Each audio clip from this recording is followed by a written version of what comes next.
All right. Third time's the charm. It's a beautiful thing. It is that time of the week.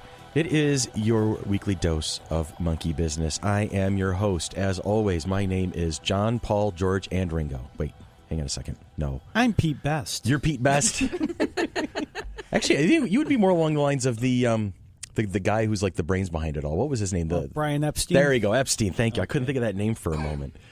So here we are in the studios of WFC3. We're hanging out for our usual entertainment. We're entertaining ourselves. And in the studio with me, as always, is the media legend, Billy DeTore. Huh? What? Yeah. The slightly legendary, but getting in there, like her stars on the rise, Tanya Metris. Hi. Hi. Our producer, Sherry. Hello. And associate producer, Chris is here. Hello. We're missing a Rob, but we have a Dolly. Hi. Hi, Dolly. Hello. And handling all of the one-liners, zingers, and bad puns will be Captain Zach over there. Hello, and thank you for my tenure here because I'm getting fired after this one. Probably. It's probably After? it's after, maybe During. I make a statement. So let's start off with some business. Our Patreon is starting to get some ground going. There's some people hanging out and checking it out and noticing what we're doing over there. So thank you very much especially to our very first Patreon subscriber, the young Miss Sarah Elizabeth. Thank you, Sarah Elizabeth. We love you dearly. Yay. And as a matter of fact, on the day that we're recording this, which is what it was today, the 26th, it's Sarah's birthday today. So a huge happy birthday to Sarah. Yay. And also on the list of people to throw shout-outs in the general direction of is a name that's familiar to Zach over here. That's right. Is Alan Upsitnik. That's right, the old man himself. The old man himself is actually supporting us, so we really, truly appreciate it, Al. And we hope you're feeling better quick. We heard you had a little some bionics. We'll make them bigger, stronger, faster. Is that what's going on? Well, hopefully he'll be in the next Olympics. The next Olympics. Higher, faster, stronger. No, there it he's is. Doing well. I saw him over Thanksgiving. Everything is on the up and up. Outstanding. Well, mend fast, Alan, and thank you, sir, for your support. If you are interested in joining us on Patreon and subscribing to our podcast and all of the extra good stuff that goes with it, you can find us on the Patreon website under FC3. ROC. If you're also interested in sponsoring or advertising outside of Patreon, you can reach out to us at sponsors@fc3roc.com. And now the business is out of the way. We're moving on. And today's topic is going to be fun. This is kind of cool because I've always kind of been tinkering with the idea of getting into this particular culture myself. In the studio today, we have none other than Eric Brewer. Mr. Brewer, among his many talents, is the head or one of the heads? I'm just an instigator. An instigator. Oh, we like you already. He is an instigator of the Rochester Steampunks. And Eric has agreed to come in today to tell us a bit about Steampunk, what it is, what it was, and what it will be. And Eric, your alter ego is I think I wrote this down correctly, Professor Vertigus Wetware. Did I get that right? Yes, sir. And what's the professor's his idiom there? Well, Professor Vertigus Wetware is the superintendent of the Mechanicsburg Asylum for the Wrathful and Sullen. Okay. Also consult at the county home for the inconvenient. Okay. And is an alienist, specialist in nervous and mental diseases. I want all of our listeners to appreciate. Fit right in. Yeah, because I want all of our listeners need to take note of where those places are and those places in history, because this is where the entire cast of Monkey Business will be winding up, probably in the next few years. Come visit us, especially your beloved host, me. All right, so Eric, Steampunk. Tell me a little bit more about it. What is Steampunk? Oh, dear. Well, many things. As a word, it was coined in about 1987 by a science fiction writer named K.W. Jader, describing the work that he and his three drinking buddies, Tim Powers and James Blaylock, were writing in a environment of placing science fiction inside a Victorian context and aesthetic. The big thing in science fiction at the time was cyberpunk, right? Which everybody knows about. Oh yeah, Neuromancer is still on my list of books to read. Wonderful book. And he wrote a letter to his editor at Locus, speculating that the next big thing would be neo-Victorian science fiction, something like, I don't know, steampunk. and just threw off the word. Okay. The thing is, the word described something that had been around for quite a while before that. Right. Well, it's Jules Verne, H.G. Wells. It kind of dabbles in it, doesn't it? Does that kind of touch it? Is it, or those granddaddies? Well, they're granddaddies. They were Victorian-era science fiction writers.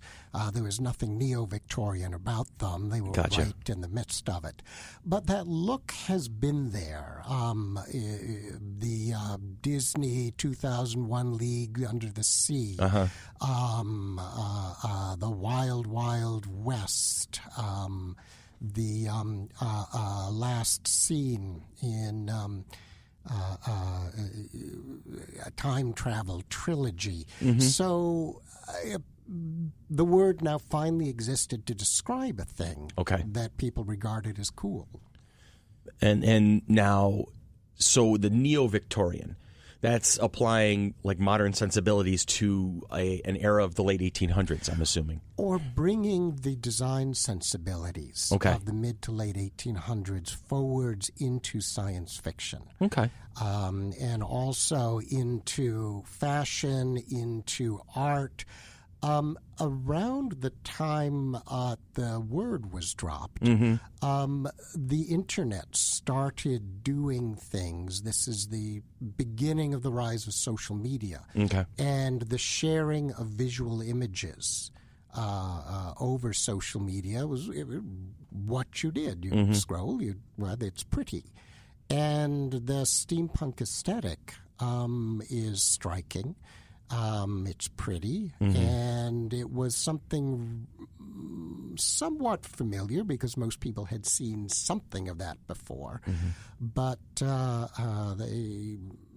this started to feed into the internet too, and you go all in with it. You're sitting across the table from me today as a proper gentleman. You know, the aesthetic of how you carry yourself. Is this something you've carried not only just, it's not a hobby, this is kind of a lifestyle for you. Am I understanding that correctly? Yes. I mean, it's an organizing theme for how I cut my mustache, how I do my facial hair, the way I dress, and the cufflinks I would choose in the morning. Right.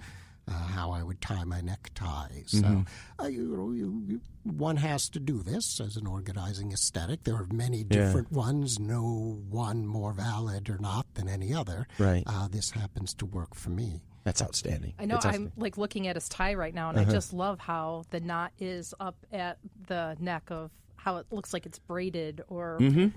It's called an eldritch knot. Eldritch. Okay. Very cool. It's really cool.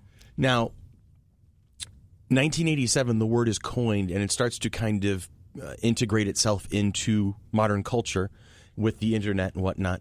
You discover this when? Well, let's see.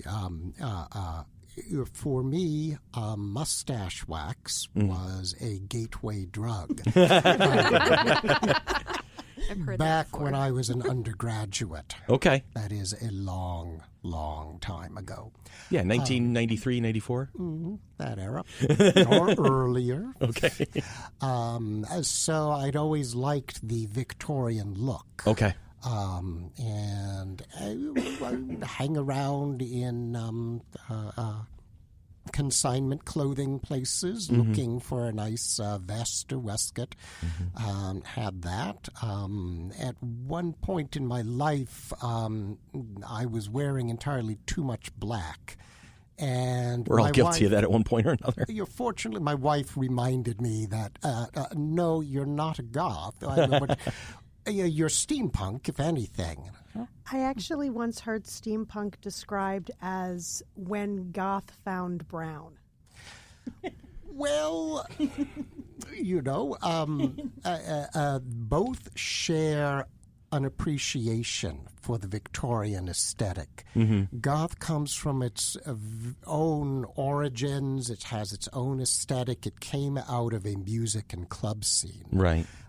Which steampunk, more than anything else, comes out of a science fiction visual aesthetic. So there are differences, but you go to steampunk conventions, and goths are fine with wearing leather. So they do tend to come in and feel comfortable in that environment. One of the leading steampunk bands is Abney Park, and they started in the goth club scene. I have heard of them, yeah. And they've moved out in other directions. Steampunk sort of has this magpie aesthetic about it, so picks bits and pieces from elsewhere. So Abney Park, they've gotten into circus music, they've gotten into world music.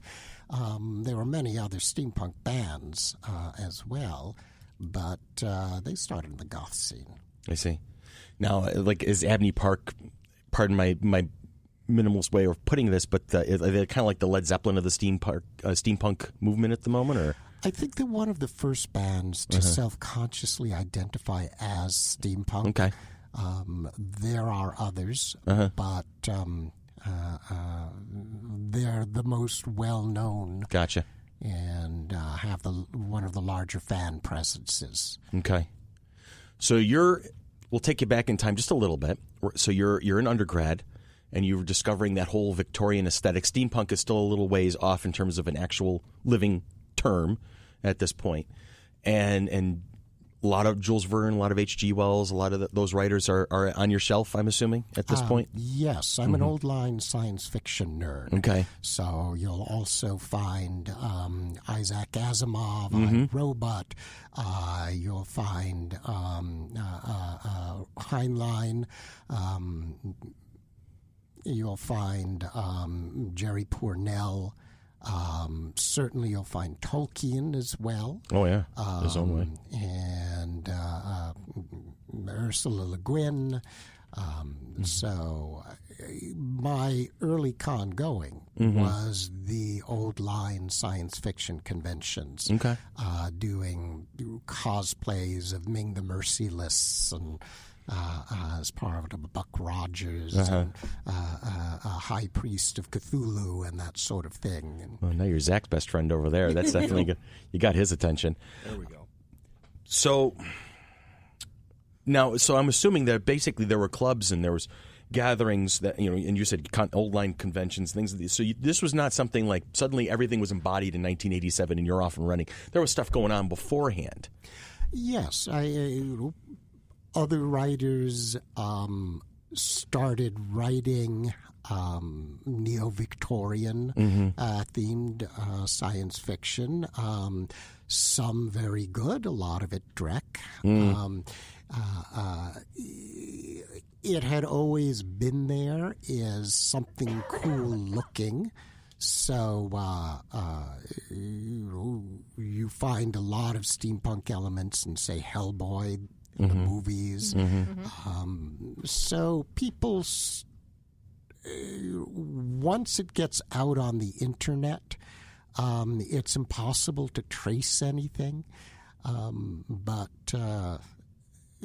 people started showing up at science fiction conventions, at manga, anime, and gaming conventions in a steampunk aesthetic, and then spun off its own conventions as well. I think that's the first time I remember seeing it was, I want to say a good 20-plus years ago, and I was at Sterling Renaissance Festival, and here I am dressed in my garb appropriate for a Renaissance Festival, and everybody was doing the same for the most part, except for like that 1%. There was a couple of people who were fashioned in such a way that it was like, wait a minute, that looks out of place, but it's very cool. I want to get to know more about it. And of course, as soon as you engage them, they're in character, and they just write out of H.G. Wells' the Time Machine book, and they're talking to you like that, like they're Victorian, and they've come back just to check things out. So that was my first brush with it. I'm like, I need to know more about this, and that's when I learned that word, steampunk.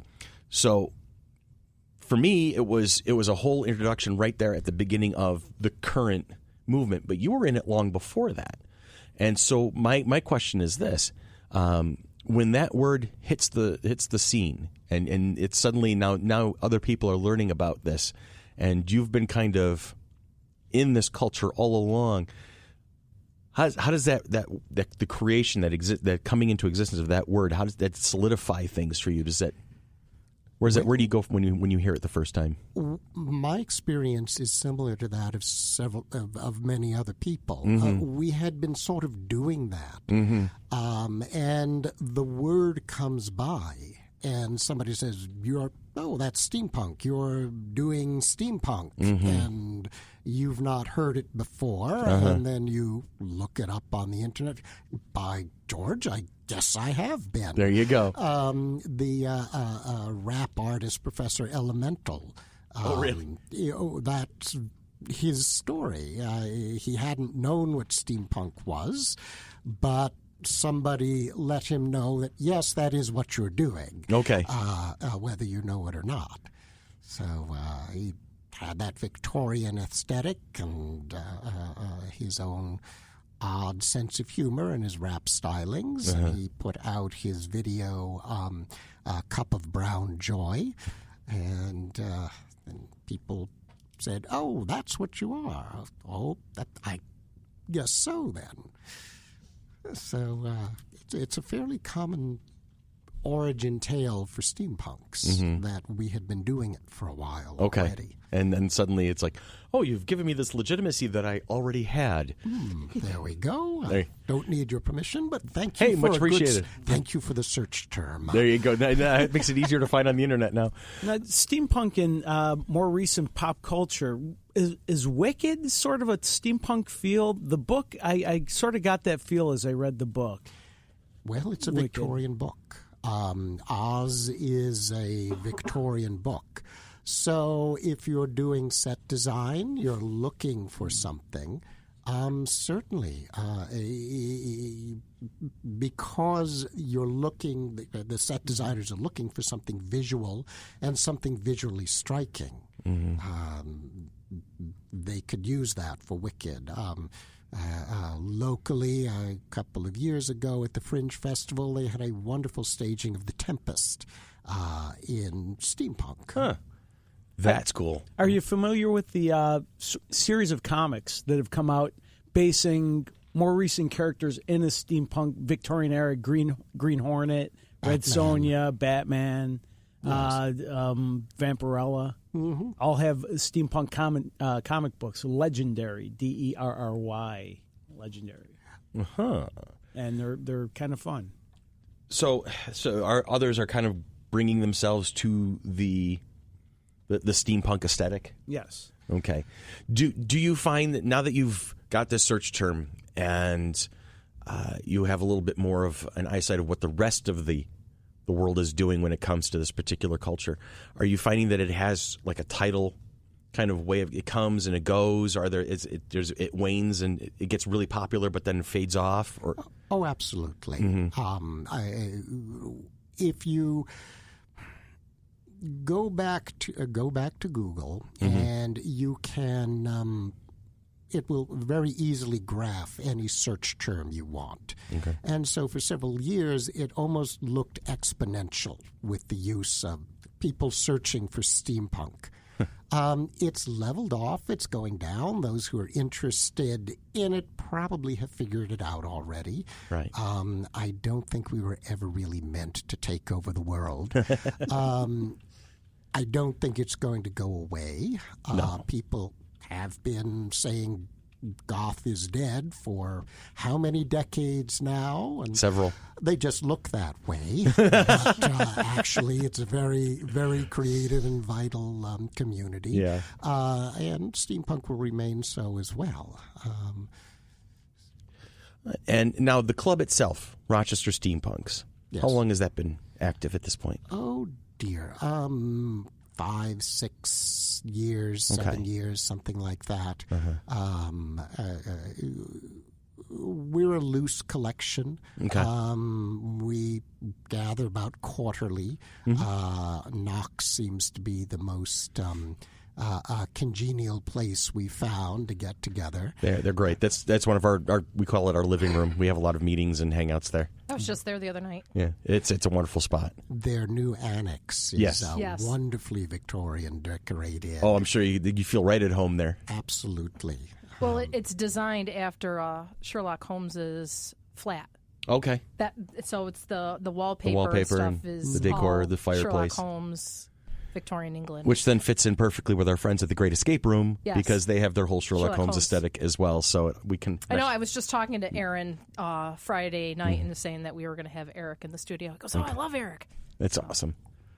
Awesome. They're on their way to Disney currently.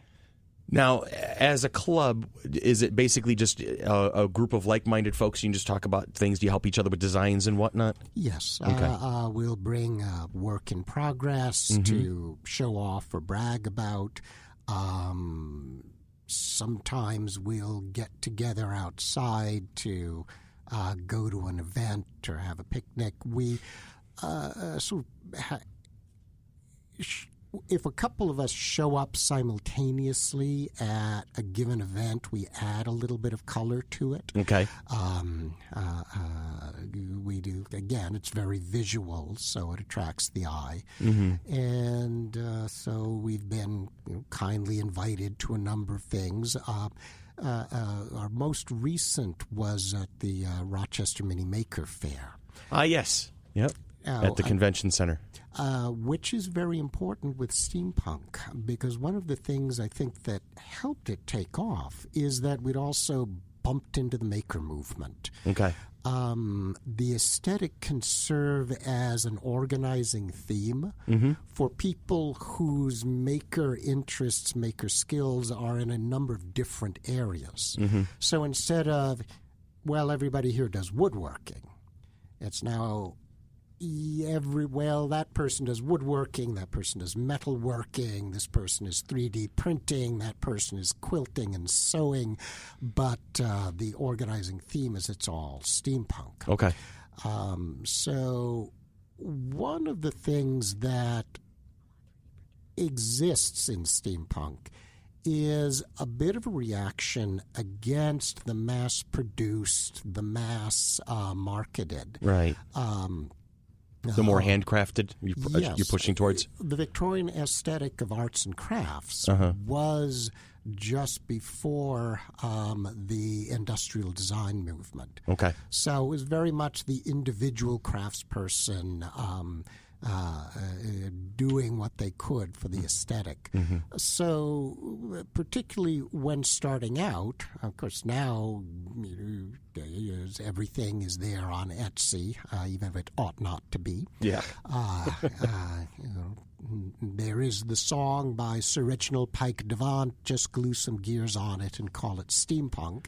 I've heard that phrase, actually. I don't know if I heard the song, but... Yeah, you do need to hear the song. Yeah, okay. Also see a number of his other videos, which are hysterically funny. He has a wonderful voice, too.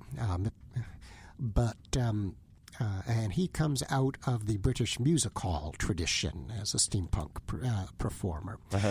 But we collided with the maker movement. So from people who like custom fitting their own cars to people who like making their own jewelry, again, it serves as an organizing principle around which you can base... you can get ideas, you can get themes, and go to town with it. That's cool. That is very cool. Now, two project questions. First of which is, what is the favorite thing that you yourself have crafted or have come up with? Oh, dear. Probably the most iconic that I've done is I figured out how to mount a working clock in a top hat. I saw that picture. And it was amazing. That's what I was talking about earlier. Was that the picture from the Makers Fair that you were talking about? The hat with the gear, the clock on it, and the goggles. And okay. I was like, ooh. Is that uncomfortable to wear, or you've got it kind of down where you're used to it? Well, I've used a quartz movement. I considered using a old-time clockwork, which strictly would have been better, but in order to get it large enough, the thing is going to weigh several pounds. And okay, I see it. Tanya's called up a picture. The other thing I had to face was whether or not to make it use alarm chimes. But I tend towards migraines, so the idea of the Westminster chimes going off between my eyes on the hour and a half hour Yeah, probably Not not exactly a great. good just wasn't on. And the alternative was cuckoo. And consider that I am a psychiatrist both in my day-to-day life and in my steampunk Wow. persona. That just seemed to be bad form. Actually, Zach, do you have a question? To Comment? kind of back up to, you mentioned the 3D printing and all that. Do you feel that as the 3D printing has become more user-friendly and prevalent, that it's a good thing for the movement, or is it kind of cheapening it to a degree because it makes things a lot easier to manufacture instead of putting in a lot more work and having it really be a personal creation, as it were? If 3D printing was easy, I would be doing it. So I think that people who do good quality 3D printing say, yeah, you think it's easy? Okay, here's a terminal. Go right to it, sir. I'll be in the background having a cup of coffee, and when you crash your system or create a burning, smoldering hunk of junk, you'll tell me how easy it is. So you have to do the design. You have to realize it in a way. So you can do very good quality 3D printing with a lot of sculpting in it and design, or you could do garbage if you want, and I'm sure people do. But so you can do poor quality oil painting as well. I'm good at that. Just give me oil sale. paints, and I'll look like Jackson Pollock had a really bad day. Yeah. That's basically that's the sum total of my artistic what quality. I liked because we were at the Rochester Mini Maker Fair also, but we were across the way from you guys. Just looking, Jackson Pollock had a good day. just looking at the repurposing of like the Nerf guns and things like that, and making it steampunk rather than it being the big orange mega Nerf gun. Now it's been repurposed to be a steampunk one. And it was just amazing to just see the craftsmanship that went in that, because you have to be creative Just modding and that stuff, artistic yeah. and stuff in order to take something that's already been one thing and then repurpose it into something else. There's a lot of found object work in steampunk, including found objects being what you find at your desk, what you find at your workstation. So one of the found objects was a high-end gaming console that Jay spent a lot of time and a lot of creativity figuring out how to give it a steampunk aesthetic and work that in. So that was his item as well. And that's a picture of that right now. I see it. That's, I believe. Yeah. He had it with him at the Makers Fair, if I'm not mistaken? Yes. All right. No, go ahead. When we first started learning about steampunk, and we used to look up a lot of things, and one of my favorite things that I ever saw that was modded was a regular keyboard that was modded to look like a typewriter. Mm-hmm. It was just an amazing piece, and it stuck with me for years. That piece and the maker who made it have a interesting history, and unfortunately a sad one. The artist got he died a number of years ago under a very unfortunate situation. Long before a light went out of the world. That was owned at the time by Thomas Williford, who is one of the better known steampunk makers who's currently active. And he auctioned it off online with the proceeds going back to the family of the artist who made it. But that was his work was wonderful. A technomancer, I believe, is what he went by. I like the names. And They're just fun. Technomancer. Yeah. yeah, there's a certain there's an aesthetic that you know what, in my personal opinion, and I've often thought this. There's a certain attitude and aesthetic that steampunk brings back to this modern time that the society could probably live very happily with integrating that back in. There's a certain way of looking at the world. Yeah, it's we've gotten so used to belittling intelligence and class and style and dignity, and here's this culture that is all about class and style and dignity and imagination, and that's one of the things that I've always really appreciated about steampunk. There's a bit of a reaction against the rise of the schlub. Yeah. The rise of the very informal aesthetic. Everything looking like a beige box. So we do get fussy. One of the things we try to keep in mind is that essentially steampunk is daffy. It embraces itself as such. That's good. Once we lose that or try to start taking ourselves very seriously, it would just be obnoxious.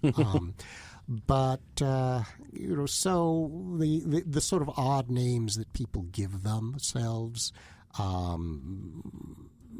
do come out of that. But the end point, I think, of any fandom fundamentally has to be to have fun. Right. Once you lose track of that, once you start getting angry about no, it's not the new kids who walk across my lawn aren't doing it right, then you've really lost the whole point of that. Gotcha. thing.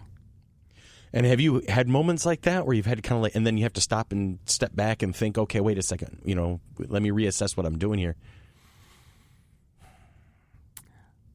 Myself, not so. I don't think so. I try to be interested in what other people are doing. Okay. It certainly has brought me in contact with people whose interests I would not have wound up coming in contact with them before. Folks who are just very into engine modifications, folks who are very into doing things involving steelwork and blowtorches in their houses and kitchens. People who are into interior design and decorating. So it really, I find, has broadened my experience and outlook. I would not have encountered the Lolitas otherwise, and all their own thing and all very creative. So it's really been a good way for me to explore. One of the things for me has been because it does trace back to an earlier historical era, it's been a very useful organizing principle for me to explore my own profession and where that comes from. Okay.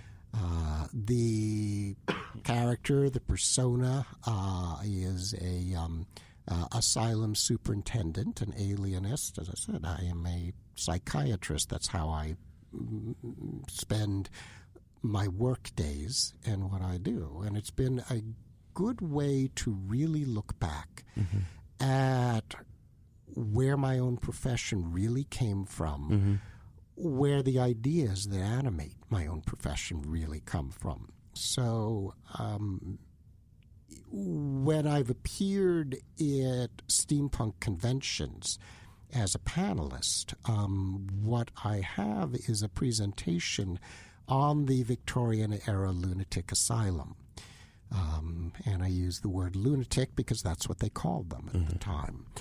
What I do with the talk is compare and contrast the 19th century sense of responsibility towards people with mental illnesses.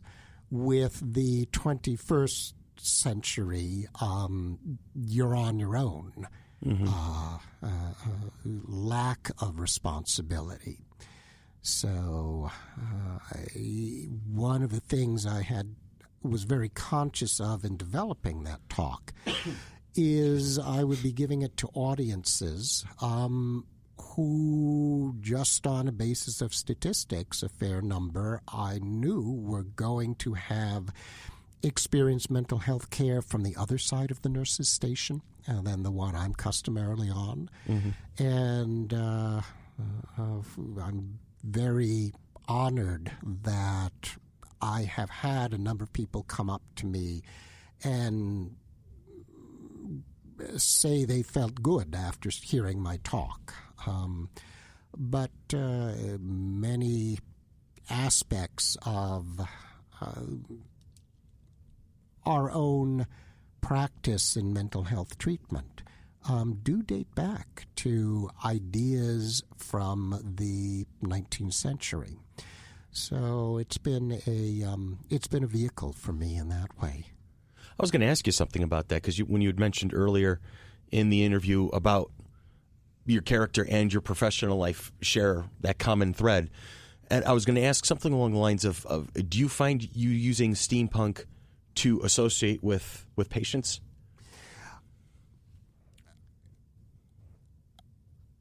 I don't. Well, they to look at me, you'll see I wear a waxed mustache. I wear mutton chops. The facility I work with a patient population that, in fact, does appreciate facial hair. Many of the men have beards, mustaches, because it's a military tradition. Okay. Facial hair is a military tradition. That's why Amish men don't wear mustaches, because they're peaceful people, and mustaches are at the time that their faith was developing was associated with the military. Oh, I see. Okay, that's I learned something new today. So, which I would not really have known had I not sort of investigated that through the steampunk. But so where it comes in is 19th century mental health treatment started with radical respect and a sense that, because they did not have medications, all they had was certain notions that in that era came out of some liberal Christian denominations, Universalist, Unitarian, and Quaker, of looking for the light within, and instead of chaining, beating, and manacling the mad to try to get them to behave better, just simply accept them. I accept that they're creatures of God as well as you are, and try to figure out a way that they can live a life. It led to the construction of the asylums, which were to be asylums from the 19th century, and a return to an earlier bucolic rural environment. So the idea was respect, good treatment, productive work in a healthy environment, plentiful, if somewhat bland food, and an organized day would have a positive influence on people. They're right, certainly it couldn't have hurt. Right. So many of the ideas of the therapeutic community, therapeutic work, pet therapy, social rhythm therapy, that now exist in bits and pieces in mental health care, come from the 19th century asylum. And so we see that evolution even going through today, or is it we see threads, we see a crumbling. We see that these are available now in gold-plated, very expensive institutions that are not available to people without heritage trust funds. But the ideas still remain. Okay. And that's, I'll tell you, that's a learning experience right there, but it also kind of crystallizes that which we have seen a lot of, and we've talked about amongst ourselves, usually during, like, hey, what are we going to talk about? What are we going to talk about? And there's a lot of topics there that they need a lot more spotlight put on them, I think, in my opinion. Yeah, steampunk is another community we sort of rubbed up against and interpenetrated with are people who do historical reenacting. Okay. The largest historical reenacting community in the United States is Civil War. Now, steampunks don't have to worry about, is the fly on my trousers historically accurate? But people who do historical reenacting can take many of the things they have in their closets anyway and bring that in. So steampunks do have an interest in history. At least many of us do. Again, many of the panels you'll go to at a steampunk convention are of historical interest. Yes. Very cool. Very cool. Now, say Zach here and his epic beard wants to get involved with steampunk and in the Rochester Steampunk Club. How would he go about doing that? I'd look at our Facebook page. Okay. You do a Facebook search for Rochester Steampunks. Mm-hmm. It's a open group. Mm-hmm. You'd look at the events, and you'll see our next event is early December at Knox. Okay. It gives a time, 7:30. So that's where we would gather. And then if we're doing other things, one or another of us will largely put it on that page. Very good. And very non-judgmental group. So we could walk in not really knowing what we're doing and very well be welcomed with open arms. Steampunk has to be non-judgmental. It really does. It does not have an ideological core. Okay. Punk has an ideological core. Right. It's a political movement. But you will find Wiccan steampunks. You will find evangelical steampunks. You will find people on the left end of the spectrum. You'll find people who are Trump voters. There's an old Victorian principle. You don't, in polite company, you don't talk about religion. You don't talk about politics. So just enjoy each other's company and leave it at that. We leave it at that.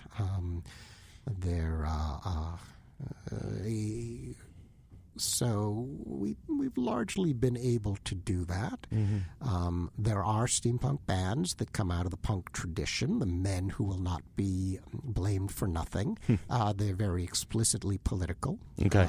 but there's no requirement that you listen to the band in order to be a steampunk. There's a strong recommendation from me that you do, but because they are funny and delightful, and if you haven't seen their video, the Gin Song, you need to do that before the day is closed. The Gin Song. Gin. Okay. I'm jotting that down for myself. I did look up the lyrics in the song, just glue some gears on it and call it steampunk. Okay, you found the lyrics for it? Yes. I mean, I ask you the question about the welcoming nature of it because one of the things that's very important to us as we run Flower City Comic Con is the aspect of gatekeeping. And there are those who consider themselves experts, and I use air quotes when I say that, on their particular topics and their particular, their focuses. And so there are times where it may be difficult for somebody who's brand new to something to enter into a fandom of some sort because there's going to be somebody there to judge them and say, no, you need to know this, and this before you can hang out with us. So I like the more open arms, the more welcoming, more like we're just here to enjoy and bring back a sense of kind of like just that serene dignity that has been lost in a lot of circles. And so I truly appreciate how welcoming your team has been, your people have been. Thank you. There certainly are gatekeepers around in Steampunk. You'll run into them. The best way is probably to turn your chair kind of 90 degrees the other direction There you go. and talk to the other person. So the age spread is, I think, a bit larger. The spread of the types of music that people listen to is really quite wide, because there is no one single steampunk music or steampunk band. And as I said, it started with the visual aesthetic. One of the legitimate critiques of steampunk is there anything under the surface here? Is it anything other than just looking pretty in a certain way? And potentially, unless you decide to use it for something, that is a place that it can go. Okay. Myself, it's meant other things. As I gave the example of the historical exploration that it really prompted me to do as I was developing the talks. But other people can use it for other things. There's a sense of not only disability friendly, but altered ability celebration. Okay. The phrase, wow, what a wonderful prosthesis. You could hear that at the Paralympics. You can hear it in cosplay. You can hear it in steampunk. Okay.